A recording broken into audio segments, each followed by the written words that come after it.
안녕하세요. 오늘도 사연살롱을 찾아주셔서 감사합니다. 저는 결혼을 앞두고 있는 예비신부랍니다. 원래 결혼 전에는 많은 신랑 신부들이 별의별 일을 다 겪기도 하고 감정적으로도 너를 뛴다고 하더군요. 물론 그런 말들이 정확히 어떤 것들을 의미하는지 저는 아주 잘 알고 있어요. 왜냐하면 저도 그런 일들을 겪었기 때문인데요. 하지만 제가 겪었던 일들은 다른 사람들이 의뢰 얘기하는 에피소드들보다는 조금 더 드라마틱했던 것 같아요. 그래서 제가 겪었던 그 사건에 대해서 이렇게 사연을 보내게 되었습니다. 저랑 예비 남편은 일본에서 각자 공부를 하고 일을 하다가 만나게 되었어요. 일본인 친구를 통해 만나게 되었는데 솔직히 예비 남편은 그동안 소개팅하면서 만났던 남자들 중 가장 돈을 잘 버는 것도 아니었고 가장 잘생긴 것도 아니었어요. 눈에 띄는 부분이 없었는데 막상 실제로 만나보니 서로 대화가 너무 잘 통했고 전에 없이 편안한 분위기로 있다가 올 수 있었죠. 예비 남편 역시 같은 느낌을 받았는지 그날 이후로도 2번, 3번 더 만나자고 연락해왔고 저희는 그렇게 자연스럽게 연인 사이로 발전할 수 있었답니다. 결혼 약속 또한 일본에서 하게 되었는데요. 사귄 지 500일이 되던 어느 겨울날 예비 남편은 눈이 펑펑 내리는 삿포로로 여행을 가자고 하더니 숙소에 도착하자마자 준비되어 있던 프로포즈를 했어요. 저 몰래 미리 정성껏 숙소를 꾸며놓은 그 사람을 보니 결혼을 약속하지 않을 수 없었죠. 마침 이듬해에 저는 대학을 졸업했고 예비 남편도 출장 기간이 끝나 함께 손잡고 한국으로 돌아올 수 있었어요. 저희 두 사람은 서로 한국 일정이 안정되면 바로 부모님께 인사를 드리기로 했어요. 그런데 일본에서 함께 지낼 때는 몰랐는데 한국에 와서 보니 예비 남편의 집이 저희 집과는 좀 크게 차이가 날 정도로 잘 살았던 겁니다. 저희 집도 형편이 어려운 정도는 아니었고 그래도 나름 부족함 없이 살아왔었는데 예비 남편의 집은 그 수준을 훨씬 뛰어넘는 것 같았어요. 그 사람 말로는 예전에는 잘 살았지만 지금은 평범한 정도라는데 사는 동네도 돈이 많아야 살 수 있는 동네였고 집도 2층짜리 전원주택에 사는 등 딱 봐도 평범한 집안 같지는 않았죠. 할아버지가 하시던 사업이 잘 돼서 큰 돈을 벌긴 했지만 당신이 생각하는 그런 부자는 아니야. 아버지가 사업 물려받고 나서 크게 휘청일 때도 몇 번이나 있었고 집이야 부모님이 결혼하실 때 할아버지가 해주신 그 집 그대로 살고 있는 것뿐이라 크게 신경 쓰지 않아도 돼. 그래도 나는 부모님도 이혼하시고 아빠랑 둘이서만 사는데 이런 나를 마음에 들어 하실까? 물론 당신 부모님도 당신처럼 좋은 분들이시겠지만 괜히 좀 걱정이 되네. 걱정하지 마. 우리 집안은 아들만 둘이라 당신 같은 예쁜 며느리가 생기는 걸 부모님이 더 좋아하실 거야. 예비 남편의 위로에 저는 겨우 긴장을 풀 수 있었어요. 예비 남편은 정 긴장되면 자기가 먼저 저희 아빠께 인사를 드리겠다며 저희 집으로 오는 일정을 먼저 잡아주었죠. 약속된 날에 예비 남편은 저희 아빠가 운영하는 치킨집을 찾아와 주었는데요. 한 손에는 간단한 선물을 들고 아빠가 내어주신 치킨을 먹고 맛이 있다며 칭찬을 하고 시종일관 사람 좋은 웃음으로 분위기를 밝게 이어갔죠. 입맛에 맞을지 모르겠다만 이게 우리 집에서 가장 잘 나가는 메뉴일세. 애엄마도 연락을 해보긴 했는데 지금 한국에 없어서 아마 나중에 상견례 자리도 잡히고 하면 그때는 일정 맞춰 입국할 수 있을 게야. 아, 어머님이랑 아직 연락하고 지내세요? 그럼 언제든지 두 분 편하실 때 제가 한 번 더 찾아뵙겠습니다. 아니 근데 아버님, 치킨이 너무 맛있는데요. 이 메뉴가 가장 잘 나갈 만하네요. 제가 원래 양념파인데 아버님이 해준 후라이드가 웬만한 양념보다도 맛있어요. 그래? 하, 참. 20년 넘게 닭만 튀기다 보니 자네 차 가져왔나? 생맥주도 한 잔 할 텐가? 대리 부르면 되죠. 이렇게 맛있는 치킨에 도저히 맥주를 안 마실 수가 없네요. 자주 오게나. 우리 사위는 내가 2마리, 3마리도 튀겨줄 수 있네. 아빠는 기분이 좋으신지 그날 예비 남편과 맥주도 한 잔 함께 하면서 즐겁게 대화를 나누셨어요. 예비 남편의 그런 모습을 보며 저도 결혼할 사람을 참 잘 만났다는 뿌듯한 생각과 함께 며칠 뒤 나도 예비 시댁 식구들을 만나면 이런 즐거운 시간을 보내야겠다는 생각을 했죠. 예비 남편이 했던 것처럼 자연스럽게 하면 되겠구나 싶은 생각에 긴장감도 사라지고 의욕이 생기게 되었어요. 그렇게 시간이 흘러 예비 시댁에 인사를 드리러 가기로 한 날이 왔습니다. 저는 예비 남편이 그랬던 것처럼 똑같이 한 손에는 예비 시부모님이 좋아하신다는 선물을 들고 밝은 표정으로 인사를 드렸어요. 그러자 예비 시부모님도 똑같이 밝은 표정으로 절 반겨주셨죠. 어머, 네가 지은이구나. 어서 와. 아유, 여기까지 오느라 힘들었을 텐데 뭘 또 이런 걸 다.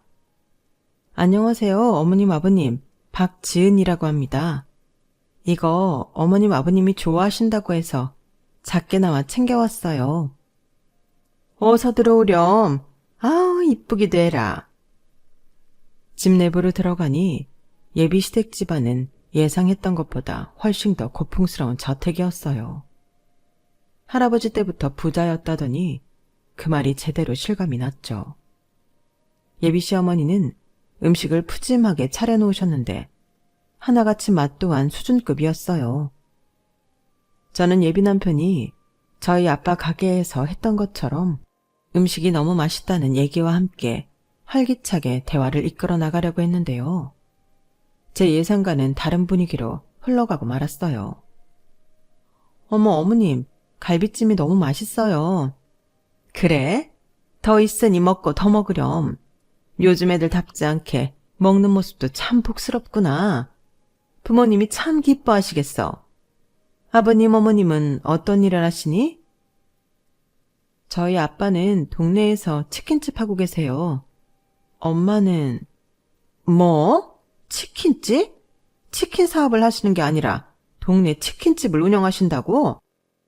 우리 아버지도 퇴직하신 뒤로는 운전하시는데 뭐. 그거랑 이거랑 같니? 네 아버지는 벌 거 다 벌어놓고 소일거리를 운전하시는 거잖니? 그럼 지은이 너희 아버님도 원래는 다른 일 하시다가 전향하신 거니? 아, 저희 아빠는 엄마랑 이혼하신 뒤부터 20년 동안 치킨집만 운영하셨어요. 동네에서도 단골 엄청 많으시고. 뭐? 이혼? 아이고. 그치만 저희 부모님 아직 서로 친하게 잘 지내고 계세요. 상견례 자리에는 2분 같이 오시기로 하셨어요. 이제 남남인데 뭐하러 오신다니? 엄마! 예비 시어머니의 공격적인 말에 갑자기 화기애애했던 분위기는 얼음물을 끼얹은 듯 차가워졌어요. 저는 너무나 당황했죠. 순간적으로 제가 무슨 실수를 했나 싶은 생각이 들 정도로요. 하지만 저는 묻는 말에 있는 그대로의 사실을 대답했을 뿐 잘못한 건 없었어요. 예비 남편 역시 많이 당혹스러운 듯 어쩔 줄 몰라 했죠. 그때 그런 분위기를 전환시킨 사람은 바로 예비 시아버지였어요. 조용히 계시던 예비 시아버지는 저에게 친절한 말투로 물어보셨어요. 사돈 어르신께서 그럼 혼자 너를 명문대에 보내시고 일본 유학도 보내신 거니? 이번에 대기업 인턴직 합격했다는 소식은 승철이 통해 들었다. 네, 제가 원래 그쪽 분야로 고등학교 때부터 관심이 있었거든요. 아빠도 제 꿈을 응원해 주셔서 여기까지 오게 됐어요. 그때 당시만 해도 각광받는 분야가 아니었는데 네 성구안도 대단하고 그런 널 믿어준 사돈어른도 참 대단한 분이시구나. 지은이가 대학도 반학기 조기 졸업해서 아마 같이 들어간 인턴들 중에서 제일 어릴걸? 그치? 아, 응. 내가 제일 어리긴 해. 예비 시아버지와 예비 남편의 노력으로 분위기가 다시 조금 풀어지는 것 같았어요.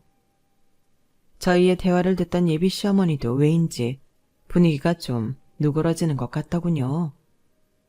그래 뭐 지은이 네가 능력이 있으니. 아니 근데 인턴으로 들어가면 정직원이 안 될 수도 있는 거 아니니? 아니 엄마 거긴 웬만하면 정직원 전환 시켜주더라고요. 인턴을 애초에 엄청 힘들게 뽑아서 그런가 봐. 그래 그렇다면야 뭐. 승철 엄마가 워낙 걱정이 많은 스타일이라 그러니 걱정하지 말렴. 이렇게 예쁘고 능력도 좋은 딸이라니. 당신도 참.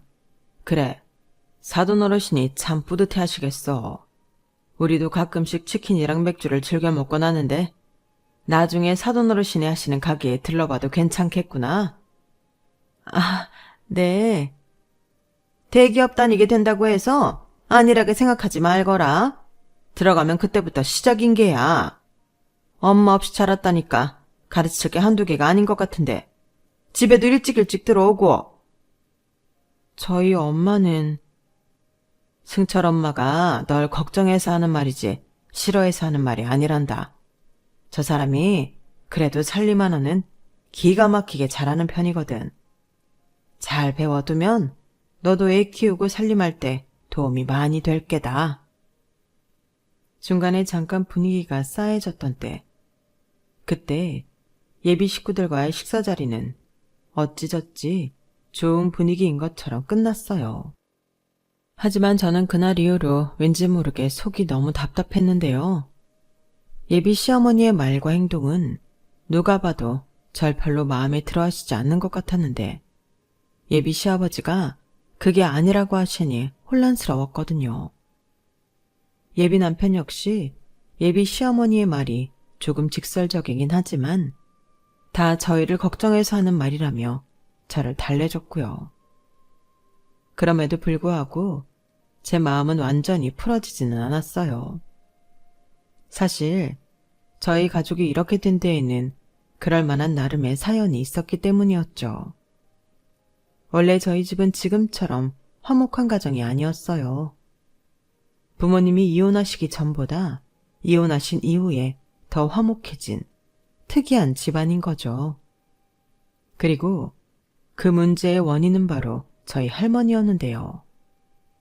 저희 할머니는 제가 기억하는 아주 어렸을 적 첫 기억부터 저희 엄마를 늘 괴롭히셨어요. 야, 너 지금 시간이 몇 시인데? 아직까지 처자빠져 있어. 얼른 네 남편 아침상부터 차려야 할 것 아니냐? 죄송합니다, 어머님. 제가 어제 회식 자리였어서. 이게 토요일이라고 괜히 늑장 부릴 생각만 하고 돈도 쥐꼬리만큼 벌어오는 주제에 무슨 놈의 회식 타령이야. 금방 상 차릴게요. 엄마, 저 아침 안 먹어도 돼요. 저희 좀 자게 냅두세요. 너 안 먹는다고? 다른 사람도 다 안 먹냐? 뭐해? 얼른 일어나지 않고. 에이, 아들도 못 낳는 년이 게으르기까지 하니. 어렸을 때 저희 가족은 할머니 집에서 다 같이 살았었는데요. 엄마가 조금이라도 늦게 일어나는 날이면 어김없이 할머니가 엄마를 구박하는 소리가 쩌렁쩌렁하게 들려왔어요. 할머니는 지역 유지라 원래부터 돈이 많은 분이셨는데 그에 비해 평범하게 자라온 저희 엄마가 며느리로 들어올 때부터 굉장히 반대가 심하셨다고 해요. 결국 시집을 올 때부터 할머니의 구박이 시작되었는데 설상가상 첫 아이로 딸인 제가 나와버려서 엄마는 저를 낳은 이후로 더 심하게 구박을 받고 사셨죠. 할머니는 인신고격은 기본에 엄마가 물 마시는 거, 밤중에 화장실 가는 거. 당시 어렸던 저는 모든 기억이 다 나진 않지만 떠오르는 기억마다 할머니로 인해 고통받았던 엄마, 아빠에 대한 기억들 뿐이었어요. 다행히 할머니가 저까지 구박을 하진 않았지만 항상 집안 분위기가 엄하고 살벌하니 제 입장에서도 눈치가 많이 보였던 기억은 있네요. 너무 엄마를 심하게 구박하는 할머니 때문에 아빠가 나서서 말려보려고도 했지만 아빠 역시 기세가 형형하신 할머니를 이길 수는 없었어요. 그도 그럴 것이 어린 나이에 결혼한 엄마 아빠가 할머니에게 경제적으로 기대고 있던 부분이 없지 않았기 때문이었죠. 나중에 아빠를 통해서 들은 바로는 처음엔 엄마도 아빠에게 할머니를 적극적으로 말려보라고 하다가 아빠가 매번 할머니의 기세에 눌려 실패하는 걸 보고 어느 순간부터는 체념하고 셔줬다고 해요. 결국 제가 초등학교에 막 들어갔을 때 엄마는 더는 참지 못하고 이혼 서류를 들고 오셨어요. 아빠는 엄마가 내민 이혼 서류에 처음에는 완강히 이혼을 거부했다고 하는데요. 이혼이라니, 당신 나이도 있고 우리 지은이도 있는데 무슨 이혼이야. 알았어. 내가 앞으로 엄마한테 잘 얘기해 볼 테니까. 아니, 당신은 평생 당신 어머니 그늘에서 벗어나지 못할 거야. 그럴 거면 그냥 날 좀 놔줘. 난 더 이상 이 집구석에서 못 살 것 같아. 제발 부탁이야. 내가 그동안 정말 잘못했어. 정말 앞으로는 달라질게. 당신한테 함부로 하는 행동 그만하라고 내가 단호하게 얘기해볼게. 어? 당신이 이렇게 나가면 우리 지은이는 엄마 없이 자라라는 소리야. 내가 여기서 정신병 걸리는 것보다는 차라리 그게 나을 거야. 자꾸 이런 모습 지은이한테 보이는 것도 애 정서에 안 좋아. 차라리 내가 나가서 돈이라도 맘 편히 버는 게 지은이를 위해서도 좋은 일일 거야. 어머님이 그래도 당신 손주는 안 건드리시잖아. 제발, 제발 나 좀 이 집에서 나가게 해줘. 엄마의 처절한 말에 아빠도 더 이상 말을 잇지 못하셨어요. 두 분이 우시는 소리에 거실에 있던 저도 울음이 터졌죠. 제 울음소리를 듣고 엄마가 나와서 절 안고 꺼이꺼이 통곡을 하셨던 것이 기억나네요. 결국 아빠는 이혼 서류에 도장을 찍어주실 수밖에 없었습니다. 나중에서야 할머니가 이 사실을 아시고 노발대발 하셨지만 이미 엄마는 최소한의 집만 챙겨 도망치듯 집을 나가버리신 뒤였죠. 이래서 옛말에 겉머리 짐승은 거두는 거 아니라고. 그간 먹여주고 재워준 게 얼만데 이렇게 말도 없이 도망을 가? 아주 배은망덕한 년 같으니라고. 그만하세요. 엄마 잘하신 거 하나도 없어요. 이래서 부모 없는 애는 만나지 말라고 했잖니. 경우가 없어도 정도껏 없어야지. 남의 가정을 이렇게 파탄을 내놓고. 아, 그만 좀 하시라고요. 그만하시라고 했잖아요. 그 사람 있을 때도 제가 엄마 제발 좀 그만하라고 했잖아요. 그 사람 엄마가 내쫓은 거나 다름없어요. 알아요?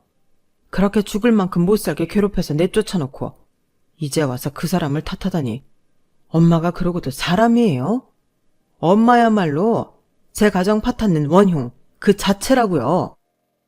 아빠가 그렇게 소리를 지르고 화를 내는 모습은 난생 처음 봤습니다. 할머니 역시 그런 모습을 처음 보신 건지 그때는 약간 당황하신 것 같아 보였죠. 처음으로 할머니가 남의 말에 말문이 막힌 모습이었어요. 할머니는 아빠한테는 아무 말씀도 못하시고 잠시 뒤 저에게 얼른 제 방으로 들어가라고 한마디만 하셨죠. 제가 방으로 돌아와 인형을 안고 불안하게 있을 동안 거실에서는 할머니랑 아빠가 조용히 무슨 얘기를 하는 것 같았는데 잠시 뒤 쾅 소리와 함께 아빠가 집 밖을 나가신 걸로 봐서는 대화가 잘 안 된 듯 했어요.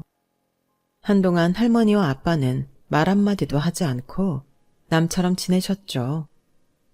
제가 알기로는 할머니는 이 모든 사달이 난 뒤에도 본인이 잘못했다거나 미안하다는 말은 단 한 번도 하지 않으셨어요. 덕분에 궁전같이 넓고 아름다운 할머니 집은 매일매일 감옥이나 다름이 없었답니다. 결국 아빠는 엄마랑 이혼한 지 3년째 되는 해에 자기도 더 이상 할머니와 못 살겠다면서 절 데리고 서울로 올라와 버리셨어요. 그리고 할머니가 돌아가시기 직전까지 웬만해선 고향으로 내려가지 않으셨죠. 아빠는 원래 살던 지역에서 다니던 회사도 아예 사표를 내고 올라와 치킨집을 차리셨어요. 아빠 말로는 대학을 가고 취직을 한 것도 할머니 기대에 부응하기 위해서였지 원래는 요리를 하고 싶으셨다고 했죠. 음식에 진심이었던 아빠는 가게 문을 닫은 뒤에도 매일같이 가게에 남아 메뉴를 연구하셨어요. 할머니 집에 비하면 손바닥만한 집에서 살게 되긴 했지만 아빠랑 저는 전보다 활기차고 성실하게 하루하루를 살아갔답니다. 덕분에 저희 치킨집은 빠르게 손님들이 늘었고 옆 동네에서까지 치킨을 먹으러 오는 단골 손님들까지 생기게 되었는데요. 하지만 무엇보다 좋았던 점은 아빠가 예전보다 훨씬 자상하고 재미있는 아빠가 되었다는 거였어요. 그전에는 저랑 놀아주더라도 어딘가 여유가 없고 다른 곳에 신경이 팔려 있었던 것 같은데 서울에 온 뒤로는 마음이 편해지셔서인지 진심으로 절 돌봐주시더군요.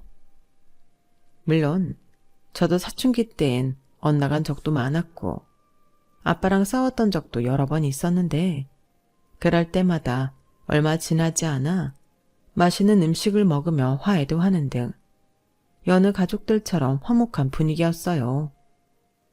집안 분위기가 전에 없이 아늑하고 편안해지니 저도 할머니 집에서 나온 게 더 좋았고요. 좋은 점은 또 있었어요. 아빠랑 저는 서울에 올라온 뒤에야 엄마를 만날 수 있었거든요. 엄마도 집을 나간 이후에는 서울에서 지내고 있었는데 저희가 서울로 올라왔다는 소식을 듣고 곧바로 저를 보러 오셨어요. 3년 만에 만난 엄마와 저는 만나자마자 눈물을 쏟았고 한동안은 자주 만날 수 있었죠. 하지만 곧 엄마가 업무적으로 바빠지게 되면서 얼굴 보는 일이 드물어지게 되었어요. 이혼 후 서울에 올라와서 하시던 사업이 미국과 유럽에서 각광을 받게 되어 해외로 출장하는 일이 잦아졌거든요. 그렇지만 엄마가 틈날 때마다 절 보러 오려고 하신다는 걸 전 잘 알고 있었고 저희 가족은 오히려 서로의 삶에 집중하면서 변함없이 평화로운 일상을 보내고 있었어요. 그러던 어느 날 학교에 있던 저는 선생님의 부름에 다급하게 조퇴를 하게 되었는데요. 할머니가 돌아가셨다고 아버님께 연락 왔어. 얼른 가방 챙겨서 집으로 가보렴. 헐레벌떡 집으로 간 저는 수척한 얼굴을 한 아빠와 함께 고향으로 내려갔어요. 할머니는 돌아가신 지 3일 정도 만에 이웃 주민에게 발견되셨다고 했어요. 굳은 표정으로 운전하는 아빠였지만 제 눈에는 아빠의 마음이 많이 복잡해 보였죠. 장례식장에 도착하니 아빠의 굳어있던 표정이 그제야 풀어지면서 눈물을 흘리시더군요. 그때까지 할머니의 죽음이 실감나지 않던 저도 갑자기 실감이 나면서 눈물이 펑펑 났어요. 엄하고 잘못된 행동을 많이 하셨지만 그래도 저를 많이 챙겨주던 할머니였거든요. 다음날 급하게 연락을 받고 오신 엄마가 장례식장에 도착하셨어요. 엄마는 할머니 영정사진을 한참 노려보셨는데 얼굴은 이미 눈물 범벅이셨죠. 그렇게 원망했는데, 그렇게 욕을 많이 했는데 왜 이렇게 일찍 가세요? 내가 어머님 100살도 넘게 사실 만큼 욕을 그렇게 많이 했는데 고작 이 짧은 시절 살다 가시라고 저한테 그렇게 모질게 구셨어요? 나는 아직도 가끔 어머니 나오는 거 악몽을 꿔요. 그렇게 남의 인생 못살게 괴롭혀놓고 가족들한테 다 버림받고 혼자 가셔서 왜 마음 편히 원망도 못하게 하세요? 어쩜 그렇게 마지막까지 절 괴롭히시냐고요. 조문객이 많이 오시진 않아서인지 전부 사정을 다 아시는 분들이었고, 그래서 엄마의 원망 섞인 울부짖음을 다 못 본 척 해주셨어요. 그런 엄마를 보면서 아빠랑 저는 더 울고, 저희 가족은 그렇게 할머니를 보내드렸답니다. 놀라운 것은 할머니가 유산의 대부분을 엄마한테 남기셨다는 거예요. 평소 재산 관리를 철저하게 했던 할머니셨는데 혼자 지내시면서 무슨 심경의 변화가 있었던 건지 2년 전에 미리 유언장을 작성해 두셨다고 하더군요. 엄마는 그 돈을 받지 않겠다고 아빠한테 넘기라고 했지만 아빠는 극구 말리셨어요. 당신이 그거라도 받아야 우리 가족의 죗값이 조금이라도 사라지지. 난 어차피 그 돈 받아도 제대로 관리도 못해. 내 몫으로는 이 정도면 적당해. 내가 돈이 없어 보여? 이 정도 돈으로 화 안 풀리니까 그냥 당신이 가져. 지은이 키우는 건 당신이잖아. 참나, 나는 돈이 없어. 그리고 우리 지은이가 당신 닮아서 얼마나 공부를 잘하는 줄 알아? 키우는데 다른 집 애들처럼 학원비가 많이 들기를 하나, 애가 사치를 부리기를 하나, 이 돈 필요 없어. 지은이한테 뭘 해주려거든 당신이 직접 하면 되잖아. 아빠는 끝까지 엄마한테서 돈을 받지 않으셨어요. 엄마는 결국 할머니의 유산을 받아가셨고 그 돈으로 대부분 제 학비를 대주시거나 저에게 용돈을 주시곤 했죠. 가끔 주시는 용돈은 큰 돈은 아니었지만 학생인 제 입장에선 충분한 돈이었고 저는 덕분에 경제적으로 어려웠던 적은 없었어요.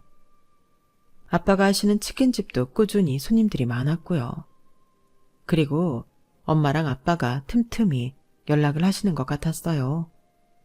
아빠는 아직 엄마를 많이 좋아하는 티가 났었거든요. 그래서 하루는 제가 아빠한테 직접적으로 엄마 얘기를 꺼내봤어요. 아빠, 엄마랑 또 연락해? 아니야. 그냥 한국에 또 언제 들어오는지 알아야 지은이 너한테도 말해주니까. 이제 할머니도 안 계신데 둘이 다시 만나도 되지 않아? 이 녀석이 벌써 다 커가지고 무슨 그런 걸 눈치채고 있어. 눈치채더라도 좀 모른 척 해주지. 나는 상관없어. 나 신경 쓰지 말고 만나라고. 아빠가 염치가 있지. 어떻게 먼저 그러니? 네 엄마가 만나준다고 할 때마다 한 번씩 만나는 걸로 좋게 해야지. 아빠는 씁쓸하게 웃으며 그렇게 말씀하셨는데 세월이 지나도 정말 두 분은 재결합을 하지 않더군요. 엄마도 아빠가 싫은 눈치는 아니었는데 말이에요. 제가 일본 유학을 다녀온 사이에는 오히려 전보다도 더 자주 연락하시는 것 같았고요.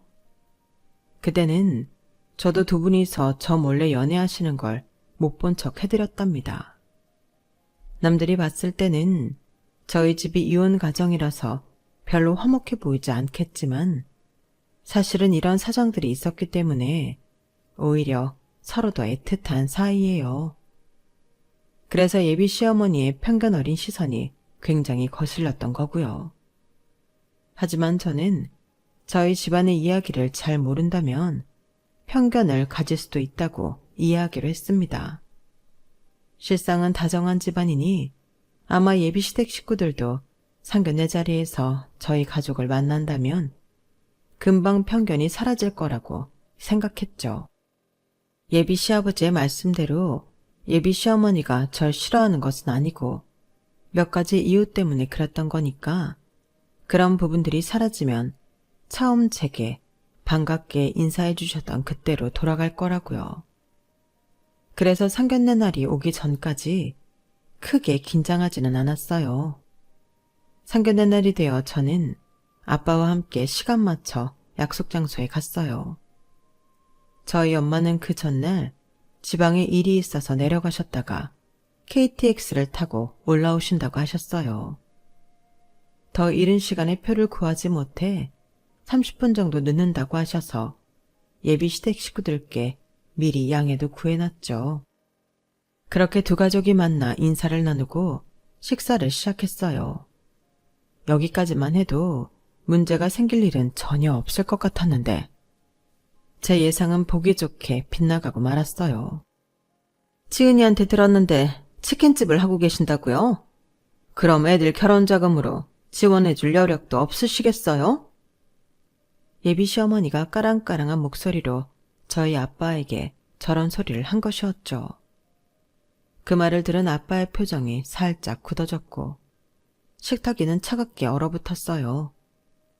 저는 굉장히 당황했죠. 예비 남편이 어색하게 하하 웃으며 억지로 분위기를 풀려고 했어요. 에이 엄마, 그게 무슨 소리야. 어차피 우리 신혼집도 바로 안 구하기로 했는데. 신혼집을 바로 안 구한다니? 우리 저번에 얘기했었잖아. 일단 결혼식에 집중하고 신혼집은 천천히 구하기로. 초기에는 자리를 먼저 좀 잡고 후내년쯤부터 알아보면 딱 좋을 것 같아.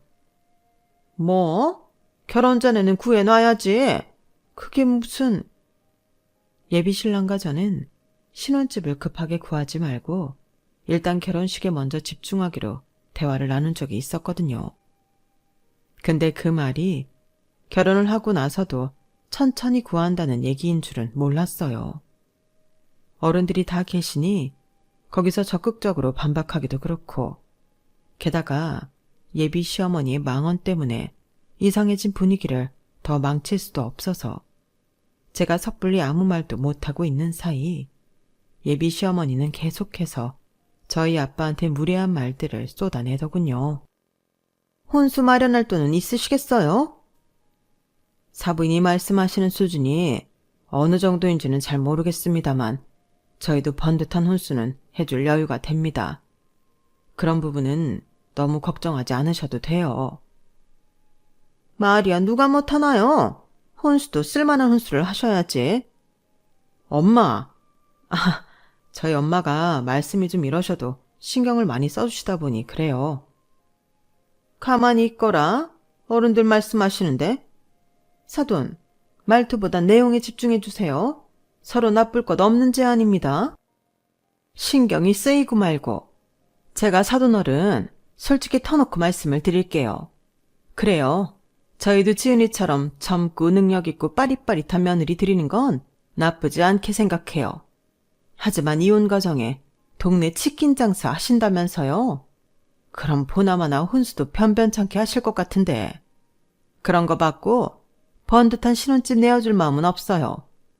애들 결혼식 올리고 나면 저희 집으로 데려가서 이것저것 가르칠 테니까 혼수할 돈은 그냥 제 계좌로 보내주세요. 그럼 저희 딸더러 시댁에서 지내라는 말씀이십니까? 그럼 애가 엄마도 없이 자랐는데 가르칠 게 한두 개겠어요? 데려다가 남편이 바깥일 잘 하도록 도우려면 어떻게 해야 하는지 하나부터 10까지 알려줘야죠.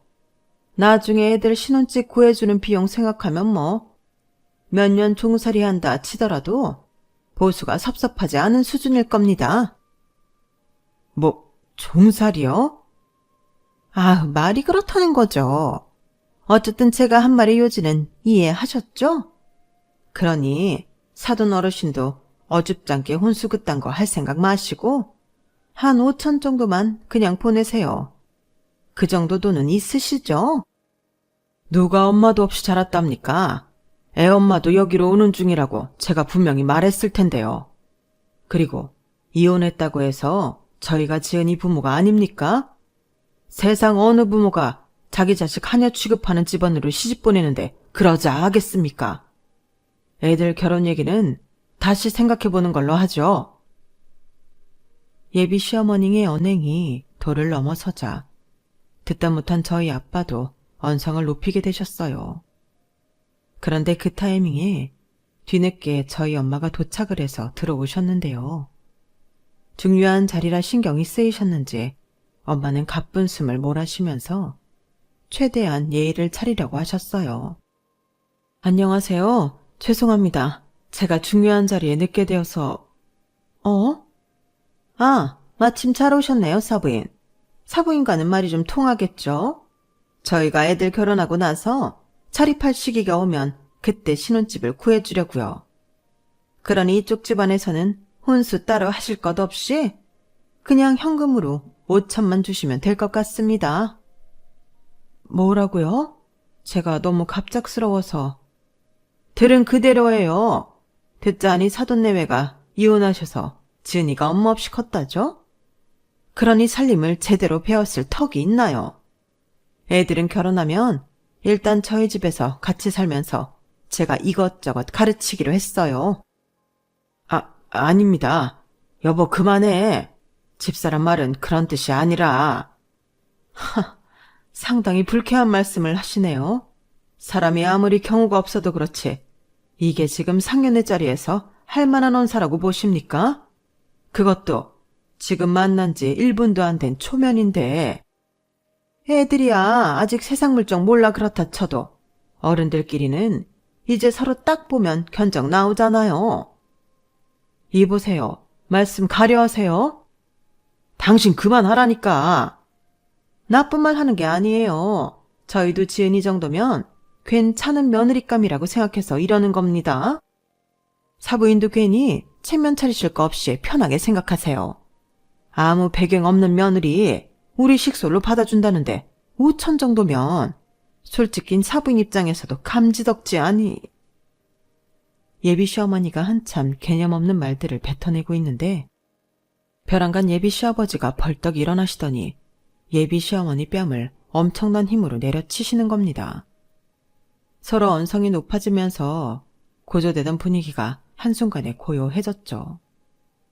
예비 시아버지는 새파랗게 질린 얼굴로 저희 엄마 눈치를 힐끔힐끔 보면서 예비 시어머니에게 소리를 쳤어요. 그만하라고 했잖아. 사돈네에 모셔놓고 이게 대체 무슨 망언이야. 얼른 죄송하다고 사과드려. 그 자리에 있던 모두가 놀랐지만 그 중에서도 예비 시어머니는 엄청난 충격을 받은 것 같아 보였습니다. 예비 시아버지는 거기서 그치지 않고 예비 시어머니에게 사과를 종용하셨죠. 얼른 사과드리지 못해. 당신 갑자기 왜 이래요? 당신이 나한테 알아서 얘기 잘 하라면서. 우리 회사 대표님이시라고. 얼른 사과드려. 대표님이면 뭐 어쩌라고. 당신 그 소일거리를 하는 일 그냥 때려치면 그만 아니에요? 우리가 뭐 누구처럼 돈이 없어서 일하는 것도 아니잖아요. 고작 그런 일로 나한테? 예비 시어머니의 말에 예비 시아버지는 더더욱 얼굴이 새파랗게 질렸는데요. 저희 엄마는 그런 예비 시아버지를 보면서 차갑게 말씀하셨어요. 돈이 없어서 일하는 게 아니라고요? 내가 하는 거랑은 많이 다르네요. 다르다뇨? 그쪽 집안 가진 거라곤 빚밖에 없잖아요. 살고 있는 집도 담보로 잡혀있고 저희 회사 운전기사로 일하면서 버는 돈으로는 당장 오늘 내일 할 텐데 이런 사정을 모르고 있었어요? 엄마의 말에 예비 시댁 식구들은 전부 눈이 탁구공만큼 커져서 예비 시아버지를 봤어요. 예비 시아버지는 한마디도 반박을 못하고 땀을 비오듯 흘리고 있었죠. 당신, 저 말들이 다 사실이야? 그래서 애들 신혼집 당장 해주기 싫다고 그런 거였어? 아니, 나한테까지 거짓말을 해온 거냐고? 신용불량자라서 어디 취직도 못한다고 우리 면접관한테 빌었다길래 내가 불쌍해서 뽑아줬더니 가족들은 모르시는 모양이네? 그래도 과거에 물란하게 놀다가 꽃뱀한테 제대로 당해서 쓸데없이 돈 날리고 그런 거 반성하고 사는 줄 알고 채용했더니 만만해 보이는 사람 앞에서는 아주 떤 얼굴을 하고 앉아있고 영 못 쓸 사람이네. 황 기사님, 내일부터는 그냥 출근하지 마세요. 대표님, 아닙니다. 이 사람이 말을 못나게 해서 그렇지 저희 아들이랑은 달라요. 다르다고요? 어머님이 저희 아빠한테 계속해서 못된 소리 할 때 아버님이랑 이 인간은 제대로 말리지도 못하고 포장하기 급급했잖아요. 잘못된 걸 바로 잡을 생각은 안 하고 계속 본심은 그게 아니라는 둥. 사람이 그게 뭐예요? 당신네들 집안 사정이 어떻던지 간에 전 아까부터 이 결혼 그만두려고 했어요. 저희 부모님도 같은 생각이신 것 같으니 저희는 이만 일어날게요. 안 그래도 저도 그 집안 인간들 하는 꼬라지 보고 정이 팍팍 식어가는 중이었는데 엄마 앞이라고 태도를 손바닥 뒤집듯 뒤집으며 가장 가까운 사람한테 손찌검까지 하는 비열한 인간이라니 더 볼 것도 없겠다 싶었죠. 물론 이 모든 걸 그냥 지켜만 보고 있던 예비 남편놈에게도 더 이상 미련이 없었어요. 저희 가족은 테이블 옆에 무릎까지 꿇으며 싹싹 피는 빚쟁이 아저씨를 뒤로 한 채 그 자리를 그냥 놔버렸답니다. 결혼을 파토내고 한동안은 예비 남편한테 연락이 많이 왔었어요. 죄다 자신이 잘못했다. 부모님도 반성하고 있다는 말들이었죠. 물론 예비 남편만 보자면 연애할 당시에는 좋았던 기억들이 정말 많았던 게 사실이에요. 하지만 저도 보고 자란 게 있어서 그런지 그런 집안의 아들이라고 하니까 있는 정 없는 정 모두 탈탈 털렸죠. 그래서인지 헤어지고 나서 많이 슬프지도 않더군요. 엄마는 정말로 바로 상견례 다음날 그 빚쟁이 아저씨를 해고했어요.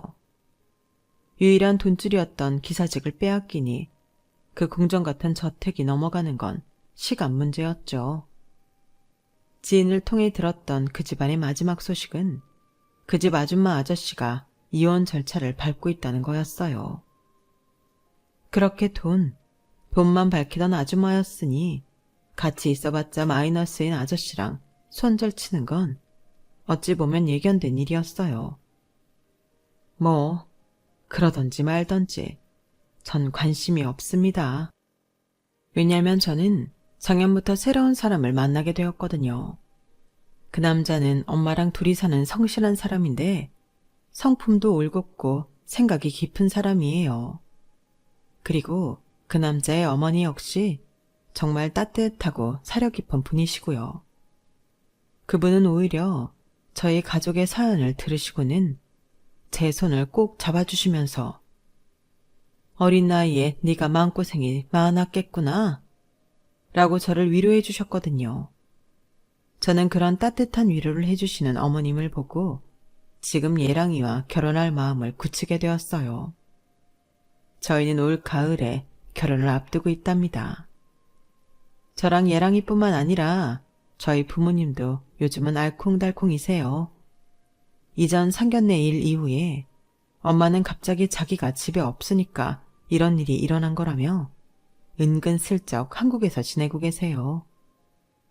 저희 집 바로 옆 건물 오피스텔에서 지내시는데 하루가 멀다 하고 집으로 오셔서 식사를 하셨죠. 덕분에 아빠는 늘 입이 귀에 걸려 계시고요. 아무쪼록 이제는 두 분이 아무런 방해물 없이 잘 사시길 바라고 있습니다. 제 이야기는 이렇게 끝이 났어요.